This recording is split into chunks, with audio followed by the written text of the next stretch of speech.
बिस्मिल्लाहिर्रहमानिर्रहीम। अस्सलाम वालेकुम। उम्मीद करती हूँ कि आप सब लोग बिल्कुल खैरियत से हैं, ठीक ठाक हैं। आज की वीडियो का टॉपिक है आर्टिकल्स। सबसे पहले हम इसकी डेफिनेशन देख लेते हैं। द एडजेक्टिव्स अ और an and the are called as articles, यानी कि ऐसे एडजेक्टिव्स जो कि हैं अ, एन एंड दी, ये सब क्या कहलाते हैं? ये सब कहलाते हैं आर्टिकल्स। ये बहुत ही ज़्यादा इजी टॉपिक है, लेकिन ये इम्पॉर्टेंट है, इसलिए हमें यहाँ पर इसे डिस्कस करना ज़रूरी है। आर्टिकल्स की हमारे पास दो टाइप्स होती हैं। इनडेफिनेट आर्टिकल, इनडेफिनेट आर्टिकल है हमारे पास अ और एन। अ और एन जो आर्टिकल्स हैं वो ऐसे नाउन या थिंग्स के साथ यूज होते हैं जिनके बारे में हमें कंफर्मिटी नहीं होती, जिनके बारे में हमें सर्टेनिटी नहीं होती, यानी कि हम यकीनी तौर पे कुछ भी नहीं कह सकते उन नाउन्स के साथ या फिर थिंग्स के साथ जो है और एन यूज होते हैं। फॉर एग्जाम्पल मैं बात करूँ आ डॉक्टर, तो इसे हम कहेंगे दैट इज एनी डॉक्टर। मतलब हम किसी भी डॉक्टर के बारे में बात कर रहे हैं, कोई भी, मतलब ऐसे नहीं है कि कोई पर्टिकुलर डॉक्टर है जिसके बारे में हम बात करें, हम किसी भी डॉक्टर के बारे में बात करें, इसलिए यहाँ पर हमने अ यूज किया है। अगर हम किसी पर्टिकुलर डॉक्टर के बारे में बात कर रहे होते तो वहां हम डेफिनेट आर्टिकल को यूज करते। नेक्स्ट हमारे पास है example a pen, that is any pen. किसी भी, मतलब पेन के बारे में हम बात कर रहे हैं, हम किसी भी तरह के जैसे पर्टिकुलर स्पेसिफिक पेन के बारे में बात नहीं कर रहे। फॉर एग्जाम्पल मार्कर के बारे में या फिर पेंसिल के बारे में या फिर पेन के बारे में, इस तरह हमने किसी का भी नाम नहीं लिया है, तो यहाँ पर हमने इसलिए अ यूज किया है। उसके अलावा जो इनडेफिनेट आर्टिकल्स हैं वो यूज होते हैं काउंटेबल नाउन्स के साथ, जैसे कि ऐसी चीजों के साथ जिन्हें हम काउंट कर सकें, जो कि सिंगल हों। For example a book, book को हम एक ही बुक है तो काउंट कर सकते हैं। N orange, a girl. इसी तरह के और बहुत सारे नाउन्स जिसमें हम काउंट कर सकें जिस चीज को, वो हमारे पास कहलाती है काउंटेबल नाउन। तो और उन काउंटेबल नाउन्स के साथ हम हमेशा यूज करते हैं इनडेफिनेट आर्टिकल्स। इनडेफिनेट का जो नाम है वो खुद को बता रहा है इनडेफिनेट, यानी कि वो चीज जो कि डेफिनेट नहीं है, कंफर्म नहीं है, सर्टेन नहीं है, यानी हम उसे अश्योरिटी से किसी भी उस चीज के बारे में नहीं कह सकते, इसलिए यहाँ पर इन्हें नाम दिया गया है इनडेफिनेट आर्टिकल्स। अब इनडेफिनेट आर्टिकल्स का एक और यूज देखते हैं कि उन्हें हम किस तरह यूज करते हैं, किस बेस पे यूज करते हैं। मतलब ये आपको कैसे पता चलेगा कि आपने कहाँ एन यूज करना है, कौन से नाउन से पहले, और कहाँ ए यूज करना है, ठीक है। तो सबसे पहले हमारे पास है an. An is use with the word begin with vowel sound. अब एक ये जो बहुत ही ज्यादा हमारा गलत कॉन्सेप्ट है बचपन से, कि जब भी वॉवल्स लगे हुए होते हैं किसी भी वर्ड में, उससे पहले हम एन यूज कर लेते हैं। हालांकि ये चीज गलत है, और वो भी हम बचपन से पढ़ते पढ़ते बड़े हो गए, लेकिन हमने कभी भी इस कॉन्सेप्ट को सही नहीं किया। तो जो वर्ड वॉवल साउंड से स्टार्ट होगा, चाहे वो कॉन्सोनेंट हो, अभी हम आगे देखेंगे एग्जाम्पल में कि चाहे वो कॉन्सोनेंट्स हो, लेकिन अगर उस वर्ड में वॉवल साउंड से बिगनिंग होगी तो वहां हम एन यूज करेंगे, ना कि हम जो वर्ड वॉवल से स्टार्ट हो रहा है वहां एन यूज करेंगे। हर वर्ड में हमने ये देखना है कि कौन सा वर्ड है जो कि बिगिन हो रहा है किससे, वॉवल साउंड से, यानी साउंड आनी चाहिए उन पांचों वॉवल्स में से किसी एक की, तो हम यूज करेंगे एन। चाहे वो कॉन्सोनेंट्स किसी वॉवल के साथ मिलकर उस साउंड को क्रिएट करें, वो कोई बात गलत नहीं होगी। जिस तरह हमारे पास फर्स्ट एग्जाम्पल है एन ऑनेस्ट मैन। अब ऑनेस्ट, हालांकि ये जो वर्ड है H, H is a consonant, लेकिन ऑनेस्ट जो वर्ड बन रहा है ये हमारे पास साउंड क्या है, वॉवल का साउंड है, इसलिए हमने एन यूज किया है। नेक्स्ट हमारे पास है एन एग्रीमेंट।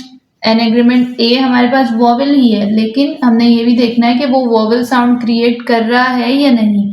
तो एग्रीमेंट भी वॉवल साउंड क्रिएट कर रहा है, इसलिए हमने उससे पहले यूज किया है एन। जरूरी ये नहीं है कि हर कॉन्सोनेंट ही वॉवल साउंड बिगिन करेगा, नहीं, अगर वॉवल्स भी वॉवल साउंड दे रहे हैं तो हम वहां पर भी एन यूज करेंगे, जैसे कि an agreement, an hour later. तो एच जो है वो एच क्या है, एच हमारे पास है कॉन्सोनेंट, लेकिन ये हमारे पास साउंड दे रहा है वॉवल का, तो यहाँ पर क्या हो जाएगा, एन यूज करेंगे। उसके बाद है एन एलिगेंट पर्सन। ई हमारे पास वॉवल है लेकिन इसने हमें साउंड दिया है वॉवल का, इसी वजह से हमने यहाँ पर एन यूज किया है। उसी तरह नेक्स्ट ए के यूज को देखते हैं। A is used with the word begins with the consonant sound. अब यहाँ भी साउंड को देखना है, ये नहीं देखना कि वर्ड अगर कॉन्सोनेंट से स्टार्ट हो रहा है तो हम आ लगा देंगे, नहीं।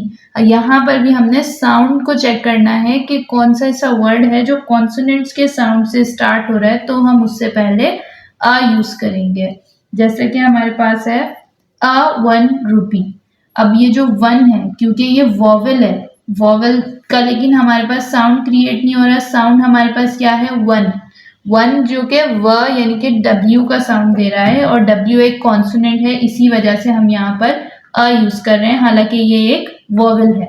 अ 1 रुपी, लेकिन साउंड किसकी क्रिएट हो रही है, कॉन्सोनेंट की साउंड क्रिएट हो रही है, इस वजह से हमने अ यूज किया है।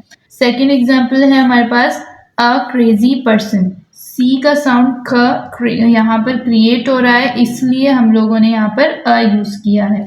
उसके बाद नेक्स्ट हमारे पास एग्जाम्पल है a delicious meal. Delicious D का साउंड दे रहा है, कॉन्सोनेंट है, इसलिए हम यहाँ पर अ यूज करेंगे। फोर्थ एग्जाम्पल है हमारे पास अ यूरोपियन गर्ल। तो यहाँ पर ई से स्टार्ट हो रहा है यूरोपियन। ई क्या है, एक वॉवल है, लेकिन यू, ई और यू मिलकर यो का साउंड दे रहे हैं, इसका मतलब ये कॉन्सोनेंट का साउंड है, इस वजह से हम यहाँ पर आ यूरोपियन गर्ल लगा रहे हैं। अगर ई अपना साउंड क्रिएट कर रहा होता तो हम यहाँ पर एन यूज करते। तो ये कॉन्सेप्ट को क्लियर कर लें अपने माइंड में कि जब भी कोई वर्ड वोवल साउंड से बिगिन होगा, यानी कि उस वर्ड में चाहे हमारे पास कॉन्सोनेंट मौजूद हो फर्स्ट वर्ड, लेकिन अगर वो वोवल का साउंड देगा बिगनिंग में तो हम वहां पर एन यूज करेंगे। और अगर कोई ऐसा वर्ड है जो कि कॉन्सोनेंट्स का साउंड देगा बिगनिंग में तो वहां पर हम आ यूज करेंगे। Second type of article we have is definite article, जो कि है द। फर्स्ट पॉइंट है इसके बारे में कि the is used with the particular noun और द थिंग। यानी अब द ऐसे नाउन्स के साथ या फिर थिंग्स के साथ यूज होगा जो कि स्पेसिफिक हैं, जो कि पर्टिकुलर हैं, यानी जो एक ख़ास चीज़ के बारे में बात करते हैं, एक स्पेसिफिक पर्सन के बारे में या फिर किसी भी स्पेसिफिक थिंग के बारे में जब बात की जाएगी तो उसके साथ हम द का यूज़ करेंगे।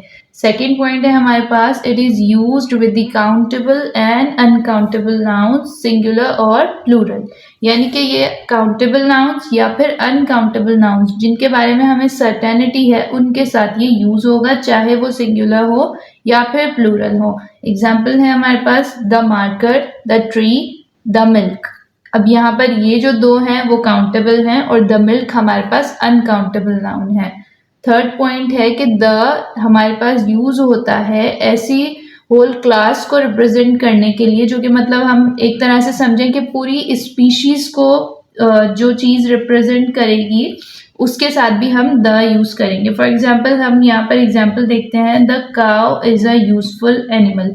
अब ये जो एक काव है, हम काव सिर्फ एक के बारे में बात नहीं कर रहे हैं, हम होल स्पीशीज के बारे में बात कर रहे हैं कि जो काव एनिमल है वो बहुत ही ज़्यादा यूजफुल है, तो सबके बारे में बात हो रही है। इसी तरह सेकेंड एग्जाम्पल है the rose is the sweetest of all flowers. यानी कि रोज की जो स्पीशीज है फ्लावर्स में, पूरी स्पीशीज, उस रोज जो है वो सबसे ज़्यादा स्वीट है सारे फ्लावर्स में। तो इसमें ये होगा कि पूरी क्लास के बारे में बात हो रही है, तो वहाँ भी हम द यूज़ करते हैं।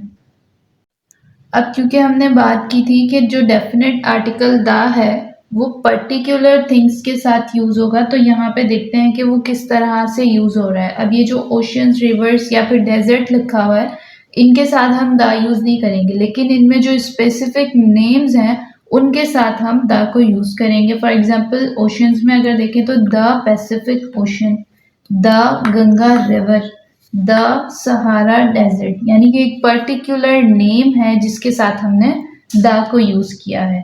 फिर सेकंड पॉइंट है हमारे पास दुनिया में ऐसी जो स्टेट्स हैं जो कि अपने साथ रिपब्लिक का या फिर किंगडम का नाम लगाती हैं, वहाँ पर भी हम द यूज़ करते हैं। For example the Irish Republic, the United kingdom. तो थर्ड पॉइंट है हमारे पास कि द ऐसी चीज़ों के साथ यूज़ होता है जो कि यूनिक है, यानी कि वो अपने आप में एक ही है, दुनिया में उन जैसी कोई चीज़ नहीं है। और जैसे कि द सन, द स्काई, क्योंकि सन एक ही है सारे प्लैनेट्स में, the sky, the moon, the universe, the things which are unique of their kind we use the with them.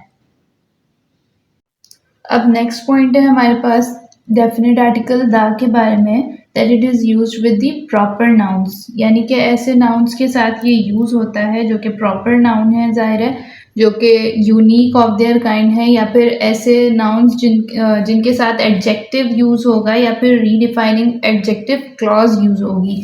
जैसे कि हमारे पास है the great castle, the immortal Shakespeare. अब ये दोनों पर्सनैलिटीज़ ही हैं, लेकिन ये प्रॉपर नाउन्स हैं, इस वजह से यहाँ पर हमने द यूज़ किया है। फिर ये जो है यूज़ होता है सुपरलेटिव्स के साथ, यानी कि जो थर्ड डिग्री होती है सुपरलेटिव डिग्री, जिसमें हम EST की एडिशन करते हैं, वो डिग्री सुपरलेटिव कहलाती है, और उसके साथ भी द यूज़ होता है। एग्जाम्पल है हमारे पास the darkest cloud has a silver lining. Second example, this is the best book of elementary chemistry. This is the best, best is superlative degree और darkest is a superlative degree, तो इन दोनों के साथ भी हमने द यूज किया है। Definite article the is also use with ordinals. Ordinals हम ऐसे नंबर्स को कहते हैं जिस तरह हम काउंटिंग में कहते हैं first, second, third, fourth, fifth, इन सब नंबर्स को हम ऑर्डिनल्स कहते हैं। फर्स्ट एग्जाम्पल है हमारे पास, he was the first man to arrive the first, यानी कि ऑर्डिनल के साथ हमने यूज किया है डेफिनेट आर्टिकल। उसके बाद है the 9th chapter of this book is very interesting. The 9th, यहाँ पर भी ऑर्डिनल के साथ हमने डेफिनेट आर्टिकल द को यूज किया है। इसके अलावा ये यूज होता है before the musical instruments, for example the flute. तो जो भी म्यूजिकल इंस्ट्रूमेंट्स होंगे उनसे पहले भी अगर हमने कोई सेंटेंस बनाना है उनका, तो उनसे पहले भी हम द का यूज करेंगे। नेक्स्ट हमारे पास ये यूज होता है as an adverb with the comparatives, यानी कि पहले हमने सुपरलेटिव डिग्री के साथ उसको यूज किया था, लेकिन अब ये कंपैरेटिव्स के साथ यूज होगा, जो कंपैरेटिव डिग्री होती है उसके साथ एज एन एडवर्ब, जैसे कि द मोर द मैरियर। तो आज के पूरे लेक्चर में हम लोगों ने आर्टिकल्स को बहुत ही डिटेल में डिस्कस किया। अब हम इंशाल्लाह नेक्स्ट वीडियो में मुलाकात होगी, तब तक के लिए मुझे अपनी दुआओं में याद रखें। Thank you so much. अल्लाह हाफ़िज़।